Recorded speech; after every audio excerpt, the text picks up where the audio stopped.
അന്നമ്മച്ചി നമ്മൾ എന്തിനാ ഇപ്പൊ ഇവിടെ ഇരിക്കണേ? പപ്പേനെ കാത്തിരിക്കുക.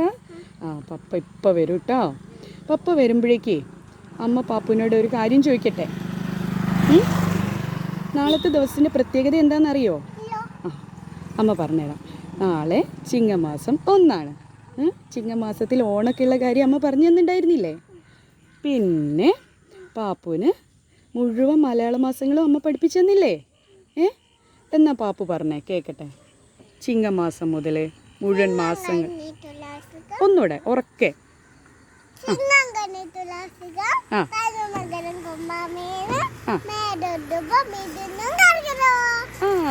മറന്നു പോയിട്ടൊന്നുമില്ല അല്ലേ? മിടുക്കി കുട്ടിയാണ്. ഈ മാസം നമുക്ക് ഓണമില്ലേ? ചിങ്ങമാസത്തിലേ ഓണം വരാല്ലേ? ഓണത്തിന് പാപ്പുവിന് ഡ്രസ്സൊക്കെ വാങ്ങിയല്ലോ അല്ലേ? നല്ല ഉടുപ്പ് വാങ്ങിയില്ലേ? നമുക്കതൊക്കെ ഇട്ട് ഓണം ആഘോഷിക്കണല്ലേ? പിന്നെ നാളത്തെ ദിവസത്തിനേ വേറൊരു പ്രത്യേകതയും കൂടെ ഉണ്ട്. അത് സർപ്രൈസാ. അത് നമുക്ക് നാളെ പറയാം. സർപ്രൈസാണേ.